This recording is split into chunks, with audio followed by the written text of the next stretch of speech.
오늘 주제 말씀은요, 한번 읽어볼까요? 시작. 아멘. 여러분, 교회를 왜 나옵니까? 교회는요, 구원의 문제를 해결하기 위해서 나오는 거예요.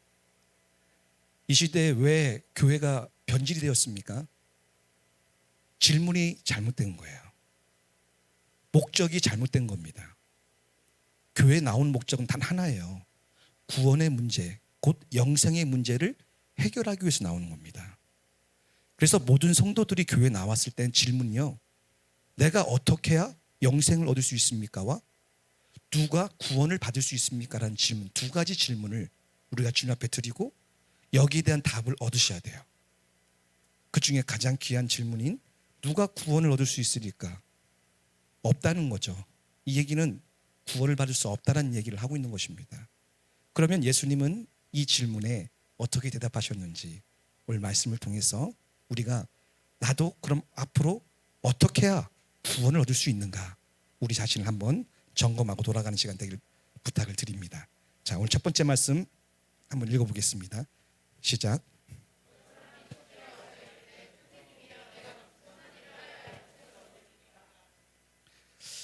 한 청년이 주님을 찾아왔습니다.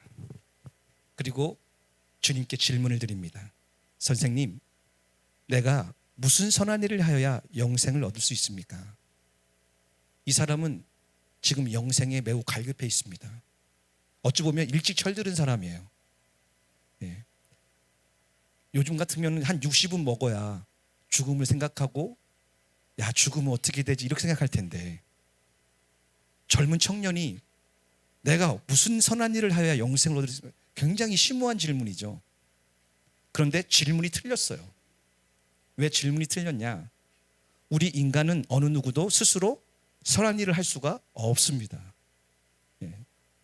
그러니까 이 친구는 벌써 복음을 깨닫지 못하고 잘못 알은 거예요. 영생에 대해서 잘못 깨달은 겁니다. 여러분에게도 꼭 말씀을 드립니다.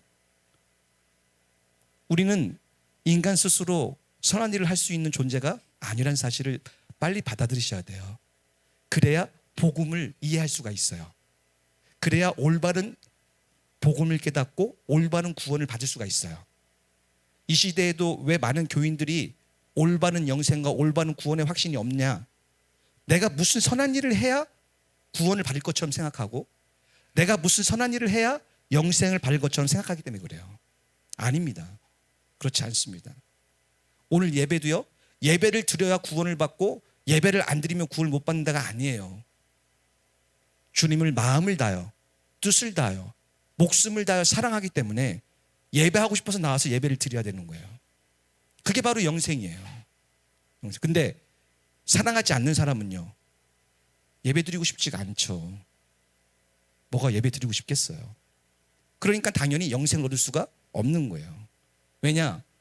천국은 신랑 되신 예수님을 목숨을 다하여 사랑하는 사람이 들어가는 곳이기 때문에 그렇습니다. 많은 사람들이 오해를 하는 거예요. 내가 어떤 선한 일을 하면 천국에 들어갈 거라고 생각하는 거죠. 아닙니다. 사랑하는 자가 들어가게 되는 거예요. 꼭 기억하시기 부탁을 드리겠습니다. 기독교에서 가장 중요한 질문은 영생이에요.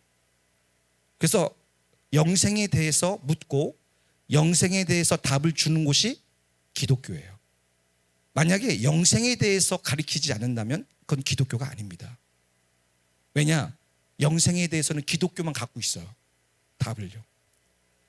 또 기독교는 언제든지 영생에 대한 질문을 던지고 영생에 대한 답을 가르쳐줘야 되는 곳이에요. 오늘 이 영생에 대한 질문과 영생에 대한 답을 확실히 얻고 돌아가셔서 영생을 얻는 여러분 되길 축복합니다.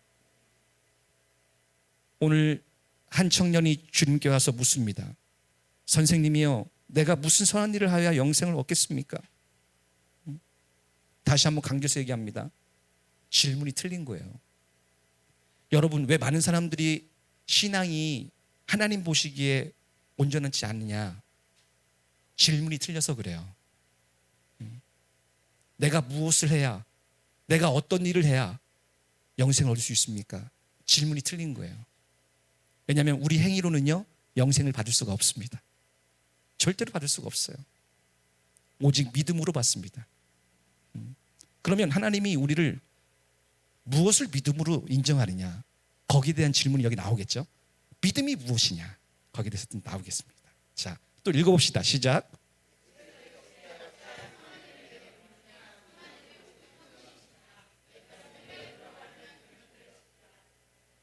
예수님께서 반문하십니다. 어찌하여 선한 일을 내게 묻느냐. 왜? 예수님도 선한 것을 자신이 판단하지 않아요. 왜냐? 오직 하나님 한 분만이 선한 분이시기 때문에 그래요. 네.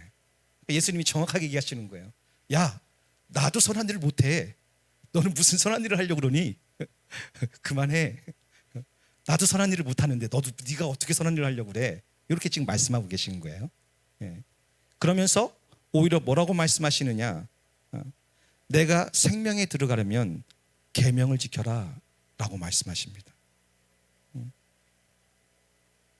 예수님은 청년을 얼마나 사랑하셨는지 정말 아주 친절하게 자기 자녀처럼 대하는 것을 우리가 볼 수 있습니다.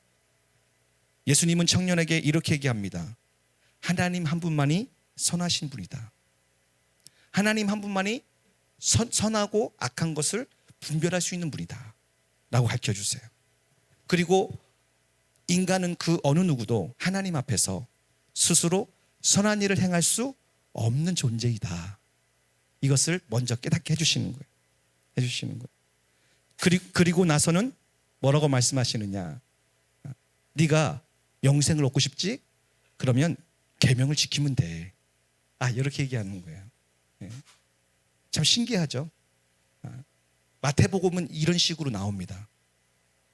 마태복음은 주로 어떤 이 분위기로 나아가느냐. 나는 율법을 폐하러 온 것이 아니라 완성시키러 왔다. 이렇게 얘기합니다. 왜 그러냐? 10계명이 실상은 왜 주셨느냐? 1계명부터 4계명까지는 하나님 사랑, 5계명부터 10계명까지는 이웃 사랑이죠. 예. 그러니까 결국 10계명을 주신 이유는 율법을 지키라는 얘기가 아니라 뭐 하라고 주신 거예요? 예, 사랑하라고 주신 거예요. 사랑하라고. 예. 그러니까 뭐 하면 천국에 들어갈 수 있어요? 예, 사랑하면 들어갈 수 있다는 얘기를 하시는 거예요. 그래서 오늘 이 청년에게 사랑이 무엇인지를 가르쳐 주는 것입니다. 영생을 얻기 위해서. 얻기 위해서. 자, 한번 18절 읽어봅시다. 시작.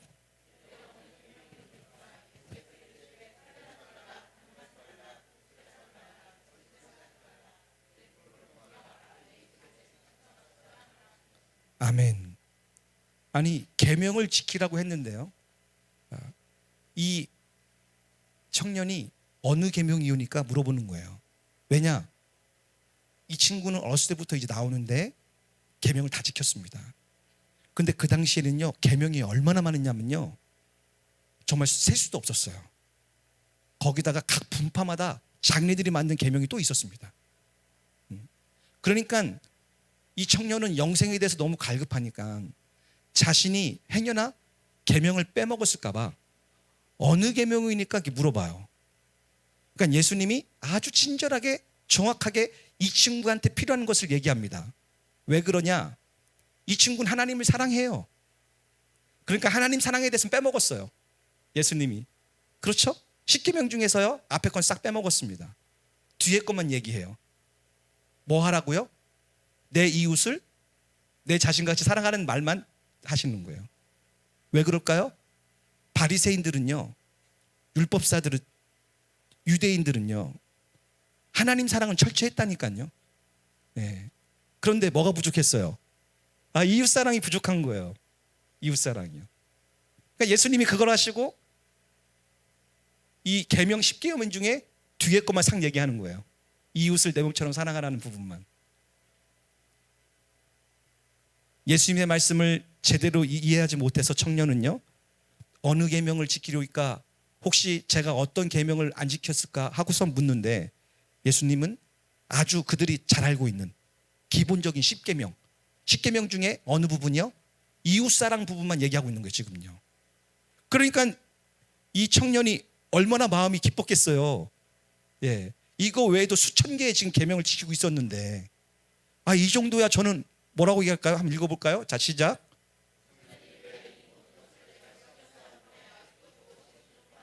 네. 얼마나 신났겠어요. 나 이거 다 지켰어요, 이거. 이거 기본이죠, 십계명. 이거 누가 안 지킵니까? 다 지켰어요, 하는 거예요. 예. 그런데 예수님이 이렇게 얘기할 때 이 친구는 알았던 거예요. 자기가 무엇이 부족하다는 것을. 뭐라고 질문합니까? 내가 이것은 어렸을 때부터 다 지켰는데 또 무엇이 부족하니까. 이 얘기는 무슨 얘기냐? 내 마음에 하나님이 주시는 참된 영생의 기쁨과 평안이 없었던 겁니다. 만족이 없었던 거예요. 여러분도 잘 알다시피 이 청년은 마가복음, 누가복음에 나오는 부자 청년입니다. 부자 청년이란 그 당시에 부자라는 것은 유대인 개념에서는요, 하나님의 놀라운 축복을 받은 거예요. 그래서 부자는 당연히 영생을 얻을 거라고 생각하는 것이 기본입니다. 그런데 이 친구에게는 만족함이 없었던 거예요. 영생에 대한 이 갈급함이 너무 심했던 겁니다. 그래서 예수님께 물어보는 거예요. 예수님, 그렇게 간단한 계명은요, 저는 어렸을 때부터 다 지켰습니다. 그런데 무엇이 좀 부족합니다. 무엇이 부족합니까? 라고 물어보는 겁니다. 물어보는 거. 사랑하는 여러분, 참된 이 영생을 누가 받느냐? 겸손한 자가 받아요. 겸손한 자란 자기 자신을 인정하는 겁니다. 자기 자신이 영생을 못 받았음을 깨닫는 거예요. 그리고 하나님만이 그것을 주실 수 있다는 것을 믿기에 주님 앞에 나와서 그 영생을 배우는 것입니다. 이 청년은 자신 스스로에게 정직했어요. 어찌 보면은 정직할 수밖에 없었습니다. 왜냐하면 영생에 대한 갈급함이 있었기에 자신이 갖고 있는 물질도 성공도 이 청년을 만족시키지 못했습니다. 그래서 지금 주님 앞에 와서 묻고 있는 거죠.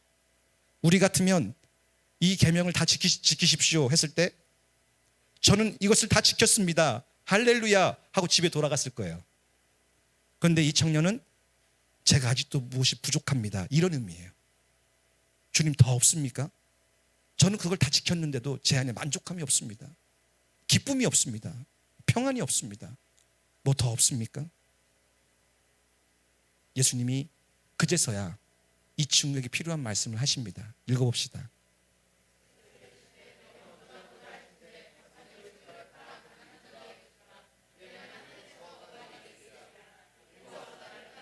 아멘.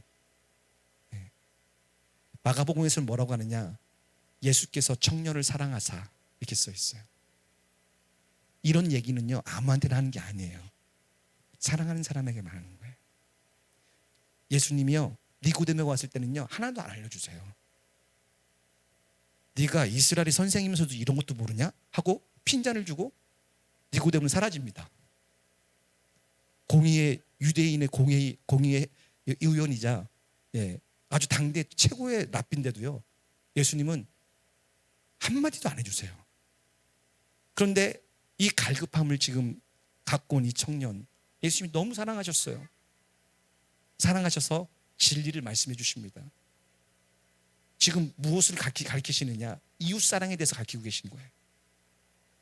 네가 온전하고자 할진대 내 소유를 팔아 가난한 자들에게 나누어 주라. 그리하면 하늘에서 보화가 내게 있으리라. 그리고 나를 따르라. 이 청년이 구원을 받기 위해서, 영생을 받기 위해서 필요한 것이 무엇입니까? 자기의 소유를 팔아 가난한 자들에게 나누어 주고 주님을 따르는 것입니다. 분명 이 친구는 지금 영생을 얻기 위해서 주님을 찾아왔어요. 그리고 주님은 이 친구에게 그 영생을 얻는 법을 가르쳐주고 계십니다. 영생이란 내가 무엇을 하느냐가 아니에요. 영생이란 예수님의 말씀을 따르는 것입니다. 여기서 내 소유를 팔아 가난한 자들에게 주라는 것이 주제가 아니에요. 주제는요, 나를 따르라예요. 누가 제자가 됩니까? 나를 따라오라 할 때 즉시 모든 것을 버리고 주님을 따르는 자. 그런데 이 친구는 나를 따르라 한들 왜 못 따르겠어요? 재물이 많은 거로. 그러니까 먼저 그것을 나를 따르게 영생에 이르는 길을 막고 있는 재물을 먼저 나눠주고 나를 따르라. 다시 얘기해서 하나님 사랑과 이웃 사랑이 곧 구원인데 재물이 많음으로 이웃 사랑을 하지 못하는 그것을 먼저 회개하고 나를 따르라. 우리가 알다시피 이거와 똑같은 상황에서 구원받은 자가 있어요. 누가 있죠? 삭개오입니다. 삭개오가 주님을 영접했을 때 삭개오는 주님이 말씀하지도 않았는데 뭐라고 얘기합니까? 자기의 가진 것을 다 가난한 자에게 나눠줍니다. 그러니 예수님이 뭐라고 해요? 오늘 하나님의 나라가 이 집에 이르렀다 이렇게 얘기합니다. 보세요. 하나님을 사랑하고 영생을 얻은 자는요 저절로 지켜져요. 뭐 하기 위해서요? 주님을 영접하기 위해서요. 주님을 따르기 위해서요. 기억하십시오. 모든 소유를 팔아 가난한 자에게 나눠주라는 게 주제가 아니에요. 나를 따르라는 게 주제예요. 그런데 22절을 다 같이 한번 읽어볼까요? 시작. 아멘. 보십시오. 영생을 얻기 위해서는 내가 어떤 율법을 지켰느냐가 아니라 예수님을 따라가야 됩니다. 예수님이 나를 어디로 인도하시는지 그분을 따라가야 구원입니다. 왜냐? 예수님이 곧 길이요 진리요 생명이기 때문에 그렇습니다. 그런데 이 친구가 예수님을 따르기 위해서는 먼저 해결할 문제가 있는 거예요.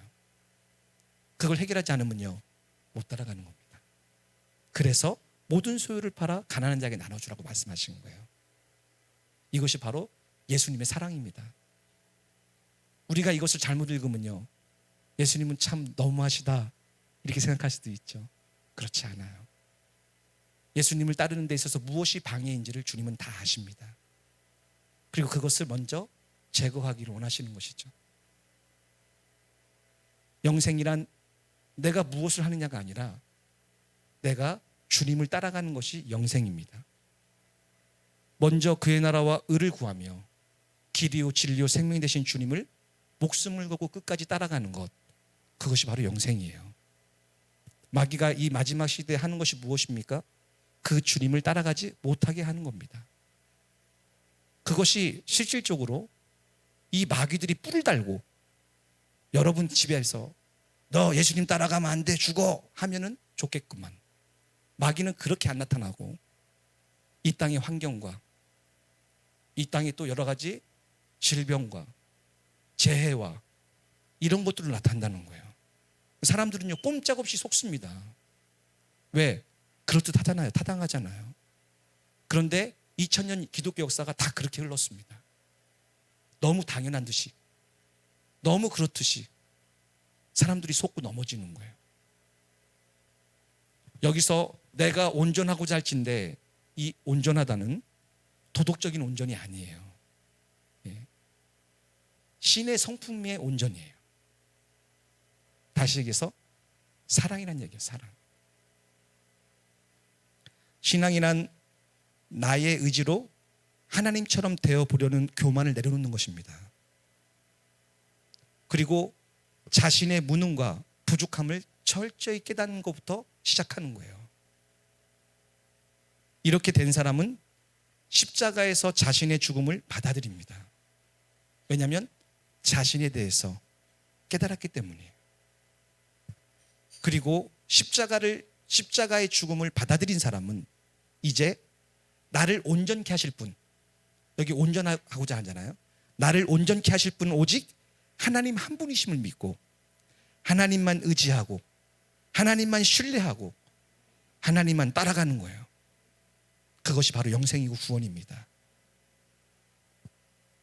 이것은 절대적인 자기 부인과 철저한 순종만이 이것을 가능케 합니다. 여기서 자기 부인이 뭡니까? 이 청년은 물질을 가난한 사람에게 나눠주는 거예요. 이게 자기 부인이에요. 순종은 무엇입니까? 주님을 따르는 거예요.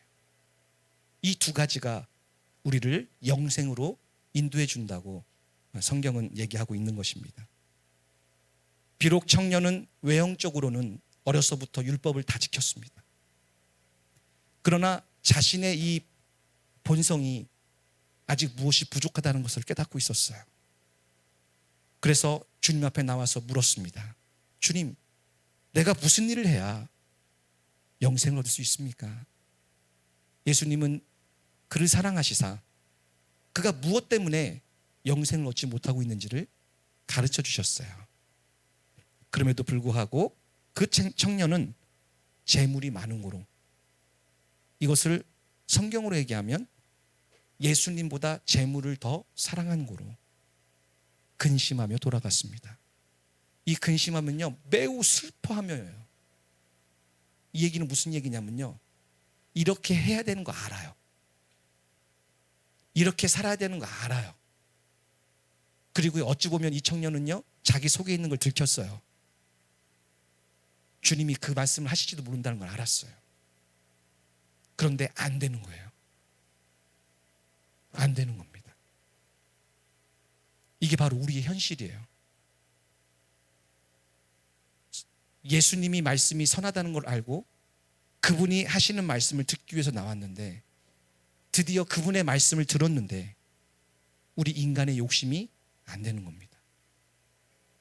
결국 주님 앞에 나와서 주님 만나고 주님께 묻고 답을 얻었지만 말씀을 듣고 심히 근심하며 가게 되었습니다. 여러분, 이 시대도 똑같아요. 교회에 나와서 말씀은 듣습니다. 그런데 말씀까지는 들었는데 그게 맞다는 건 알겠는데 순종이 안 되어집니다. 내가 주인 삼은 것을 내려놓을 수가 없는 거예요. 그래서 근심하며 가는 사람이 많이 있습니다. 바라기는 끝까지 그 믿음 지키셔서 결국 말씀에 내 육신을 처 복종시켜서 주님이 주시는 그 놀라운 영생의 그 은혜를 누리시는 여러분 되길 간절히 부탁을 드립니다. 이 청년은 영생을 얻기를 원했고 드디어 얻을 수 있는 기회를 맞았습니다. 드디어 예수님을 만났습니다. 예수님의 말씀도 들었습니다. 이제 순종하고 주님만 따르면 되는데요, 여기서 더 나가지를 못하는 거예요. 이게 바로 교회에 앉아있는 많은 분들의 현실입니다. 현실이에요. 그럴 때 우리는 주여 나의 믿음 없음을 불쌍히 여겨주시고 내게 믿음을 더하여 주옵소서 기도해야 될 줄 믿습니다. 성령님이 도와주실 줄 믿습니다. 할렐루야. 영생이란 주님을 따르기 위해서 나를 부인하는 거예요. 그리고 주님의 말씀에 절대적으로 순종하는 것입니다.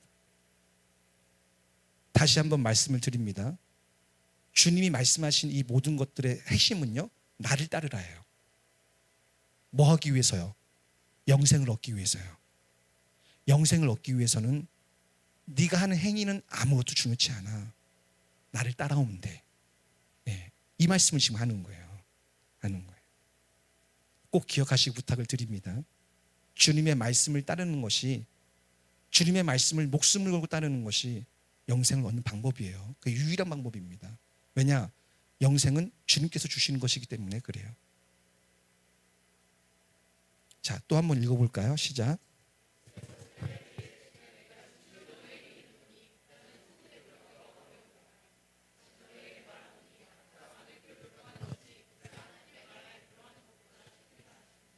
아멘. 그렇습니다. 부자는 천국에 들어가기가 참 어렵습니다. 여기서 부자란 이런 의미예요. 하나님보다 자기를 의지하고 하나님보다 재물을 의지하는 사람들을 얘기합니다. 이런 사람들은 천국에 들어가기가 당연히 어렵죠. 그런데 어떻게 어렵느냐? 낙타가 바늘기로 들어가는 것보다 더 어렵다. 제가 이거 한번 말씀을 드렸어요. 예, 바늘기라는 게 있었다고, 성 옆에. 있었다고. 이건 나중에 또 다시 말씀드리겠습니다. 네. 예수님이 이것을 비유로 말씀하시는데 부자가 천국 가기가 어려운 거예요. 이 얘기는 못 들어간다는 얘기가 똑같습니다. 주님 입장에서는요. 왜요? 재물을 의지하거나 자신을 의지하는 사람은 천국에 못 들어갑니다. 하나님만을 의지하는 사람이 들어가요. 여러분 인생도 똑같습니다. 여러분 스스로를 점검해 보면 아실 거예요. 내가 하나님을 의지하는지 돈을 의지하는지. 우리 인생은 두 가지 중에 하나입니다. 내가 나를 의지하는지 하나님을 의지하자. 이 두 가지 중에 하나예요. 그걸 한번 스스로 점검해 보세요. 실질적으로 간단하게 예를 들자면 돈이 없으면 힘들고 어렵습니까? 돈이 주인이죠.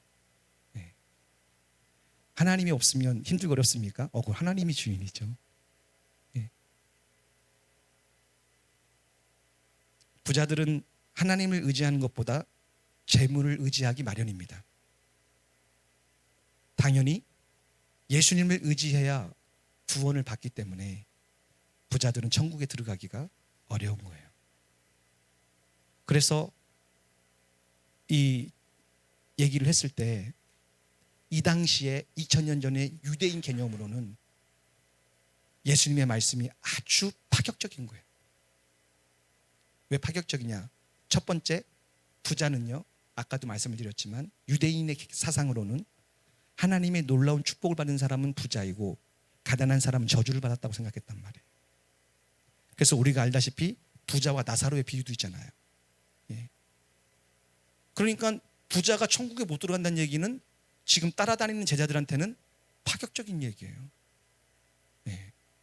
거기에다가 이 청년이 어렸을 때부터 율법을 다 지켰는데 천국에 못 들어간다고 하니 이 제자들이 이제 큰일 난 거예요. 야, 우리는 이제 다 큰일 났다. 저 사람도 천국에 못 들어가는데 우리는 천국은커녕 큰일 났다 해서 물어보는 질문이 다음 질문입니다. 읽어봅시다. 시작. 예. 여기 몹시 놀라 이 얘기는요, 우리가 상상할 수 있는 수준이 아니에요.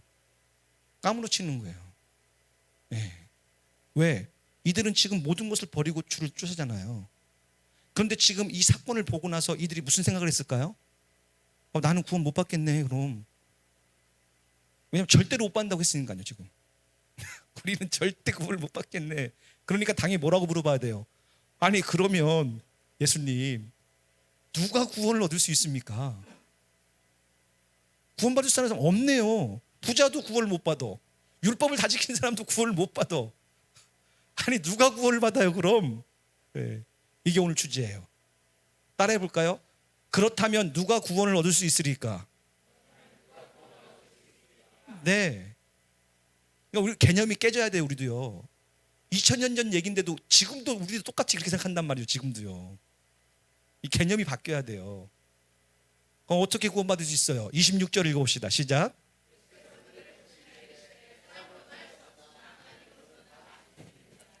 아멘. 아멘. 구원은 사람이 하는 게 아니에요. 내가 무엇을 하고 안 하고 한다고 해서 이루어지는 게 아닙니다. 구원은 하나님이 주시는 선물이에요.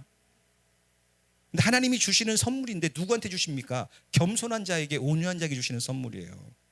어린아이처럼 순전하게 주님을 쫓아가는 사람에게 주시는 선물이에요. 예. 하나님 말씀을 신령한 젖으로 사모하며 하나도 토를 달지 않고 그대는 그대로 사모하는 마음으로 그것을 받아 먹고 그 말씀을 다른 사람에게 거저 주시는 하나님의 은혜예요. 그래서 이 구원은 사람의 힘과 능력과 방법으로는 절대로 얻을 수가 없습니다. 오직 하나님의 은혜예요. 은혜. 꼭 깨달으셔야 돼요. 구원은 사람의 힘과 능력으로 이루어지는 것이 절대 아닙니다. 구원은 사람의 선행에 의한 것이 아니라 하나님에 대한 믿음으로, 믿음과 순종에 의해서 이루어집니다. 자신이 가지고 있는 재물이나 지혜나 어떤 능력을 부인하고 오직 하나님을 절대적으로 의지하는 것이 바로 믿음이에요. 하나님만을 의지하고 신뢰하는 것, 주의 말씀만을 사모하는 것, 그것을 바로 믿음이라고 얘기하고 있습니다. 그렇다면 누가 구원을 얻을 수 있습니까? 라고 묻는 제 아들에게 너희들은 할 수가 없어. 그러니 나를 따라와 라고 말씀해 주시는 거예요. 이것이 바로 구원입니다. 어찌 보면 가장 쉬운 거예요.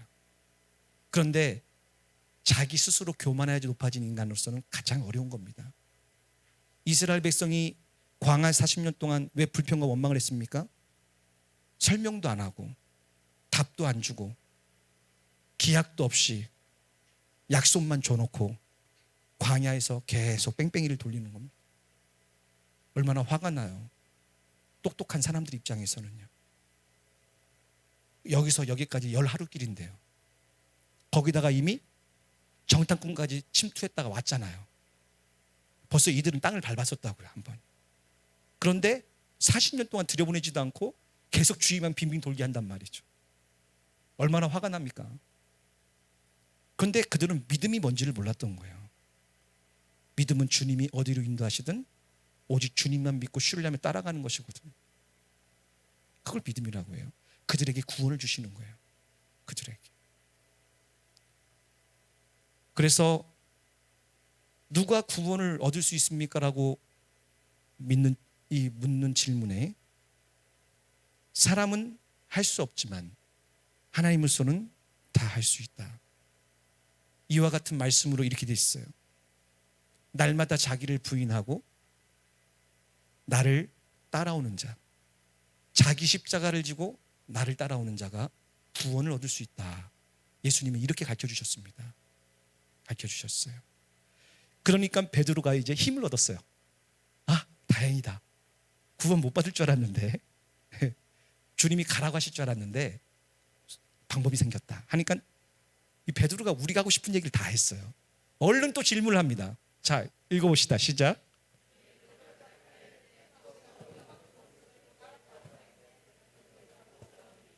아멘. 베드로가 얘기하는 거예요. 왜요? 베드로는 그 앞에 거 하나도 없는데요. 한 가지 잘했어요. 뭐 잘했어요? 모든 걸 버리고 주를 따랐어요. 요 한 가지인데 요걸 잘한 거예요. 그러니까 그런즉 우리가 무엇을 얻으리까? 그러니까 구원 얻을 수 있냐 없냐를 돌려 얘기하는 거예요. 왜? 자신이 없으니까 아직. 앞에 사람들보다 자기가 훨씬 못하니까. 그런즉 우리가 무엇을 얻을 수 있으리까? 한 가지 딱 한 게 뭐 있다고요? 모든 것을 버리고 주를 따랐어요. 그러니까 아직도 앞에 주님 말씀을 이해를 못한 거예요.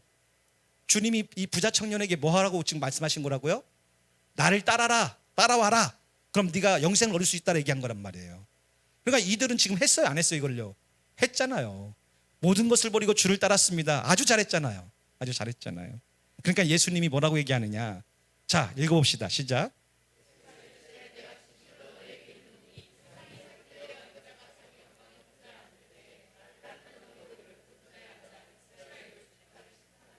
아멘. 보십시오. 얼마나 놀라운 약속입니까? 근데 이들은 이 사도행전 1장까지 진짜로 이렇게 되는 줄 알았단 말이죠. 이게 이 땅에서. 네. 근데 이 땅에서 이루어지긴 이루어지는데 이것은 영적인 얘기지 이 육신적인 얘기가 아니란 말이에요. 요거 한 구절만 해도 제가 좀 설교가 길어지는데 간단히 설명하자면 이런 거예요. 내가 진실로 너에게 이르노니 세상이 새롭게 되어, 이 새롭게 된다는 건 뭐냐면요, 재창조되어란 뜻이에요. 재창조된다는 건 뭐냐면 거듭난다는 뜻이거든요. 그래서 우리도요, 에베소서 2장 10절, 7절에서 10절 사이에 보면 우리가 하나님의 뜻 가운데 재창조되었다고 써 있어요. 선한 목적을 위해서. 이게 재창조예요. 그러니까 이 세상이 새롭게 되어, 이거는요 지금이에요. 지금 어떻게 새롭게 됐냐면요, 예수님이 십자가에서 죽으셨어요. 그 부활 승리하셨죠. 이 사건은 무슨 사건이냐? 마귀의 권세가 패배했어요. 그래서 마귀가 졌어요. 그 전까지는요 마귀가 왕이었어요. 이 땅이에요. 지금 마귀가 왕이 아니에요. 마귀가 졌어요. 예. 그리고요 예수님과 함께 예수 믿는 우리가 이 땅을 다스리고 있는 겁니다. 심판하고 있는 거예요. 심판한다는 게 뭐냐? 복음을 전해서요, 믿는 자들은 구원을 받고 믿지 않는 자는 심판을 받는 거예요. 그게 이 뜻이에요. 세상이 새롭게 되어 인자가 자기 영광에 보좌에 앉을 때, 예수님이 지금 어디 계세요? 하나님 우편에 보좌에 앉아 계시죠. 승리하시고요. 예. 나를 따르는 너희도 12보좌에 앉아 이스라엘 12지파를 심판하리라. 예. 이게 온 지파예요. 그들이 심판했어요, 안 했어요? 했죠. 복음을 전했잖아요. 온 세상에 나아갔어요. 그게 심판하는 거라니까요. 예. 지금 우리도 이 사역을 하고 있는 거예요. 이미요. 우리가 보통 사람이 아니에요. 대단한 사람이에요. 이 복음을 전함으로써요, 이 땅에서 이미 심판받을 자를 심판하고요, 구원받을 자를 구원하게 하는 거예요. 지금요. 예수님과 함께요. 지금이 바로 이때입니다. 이때입니다. 어떤 사람이 이런 역사를 받는다고요? 모든 것을 버리고 주를 따르는 자. 모든 것을 버리고. 자, 그래서 구원을 받는 것은 모든 것을 버리고 주님을 따르는 것. 자기를 부인하고 주님을 따르는 것이에요. 이게 유일한 구원의 방법이고 영생의 방법입니다. 자, 그리고요, 29절 읽어봅시다. 시작.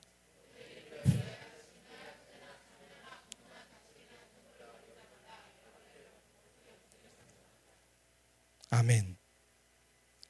어떤 분들은 이것을 이해를 잘못해서 예수 믿으면 무조건 집 버리고 형제 버리고 자매 버리고 부모나 자식 전토를 벌여야 된다고 생각하시는데, 그게 아니라 앞에 전제 조건이 있죠. 뭘 위하여요? 내 이름을 위하여. 내 이름을 위하라는요, 먼저 그의 나라와 의를 구하기 위하여, 주님의 말씀에 순종하기 위하여, 주님의 뜻에 나아가 주님을 따르기 위하여. 그럴 때는요, 집이나 형제나 자매나 부모나 자식이나 전토와 이것을 버릴 수밖에 없어요. 없습니다. 자, 이렇게 버린 사람은 무엇을 얻는다고 지금 얘기합니까? 여러 배를 돌려받습니다. 반드시 돌려받습니다. 그리고요, 영생을 상속받습니다.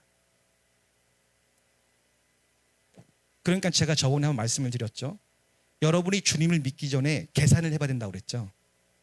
그래서 망대를 건축하거나 할 때 계산해 보지 않겠느냐. 1만 명으로 2만 명과 싸울 때 먼저 계수해 보지 않겠느냐. 왜? 아니, 돈이 없는데 망대 건축하다가 중간에 실패하면 사람들이 기초만 세웠다고 비웃지 않겠느냐잖아요. 똑같아요, 여러분. 여러분도 빨리 결정을 하셔야 되는 게 뭐냐. 영생을 얻을 것이냐, 아니면 이 땅에 내가 워낙 사랑하는 것들을 내가 부여안고 갈 것이냐. 그걸 결정하셔야 되는 거예요. 자기를 사랑하는 자들은 주님을 따라갈 수가 없습니다. 자기를 부인하는 자만 주님을 따라갈 수가 있어요. 그러니까 베드로가, 주님, 저희는 잘한 것도 없고 율법도 다 못 지키고, 예, 부자도 아닌데 모든 거 버리고 주님을 쫓았습니다. 무엇을 얻겠나이까 하니까요, 내 이름을 위하여, 하나님의 나라를 위하여, 먼저 그의 나라와 의를 구하기 위하여 집이나 형제나 자매나 부모나 자식이나 전토를 벌인 자는 여러 배를 보상을 받습니다. 반드시 돌려받습니다. 왜? 그것들은요, 하늘나라의 곳간에 그대로 쌓여요. 또 이 땅에서도 돌려받습니다. 때가 되면요. 욥기를 보니까 그렇더라고요. 다시 돌려받더라고요. 그런데 내가 그 작은 것을 주님 앞에 드렸는데 그것을 여러 배 돌려받을 뿐만 아니라 뭘 받아요? 영생을 받아요. 영생을요. 지금 우리의 주제는 영생이잖아요. 예. 여러분, 영생 받으시고 싶지 않습니까? 영생 받기 위해서 교회 나오잖아요. 예. 그런데 30절 다 같이 읽어봅시다. 시작.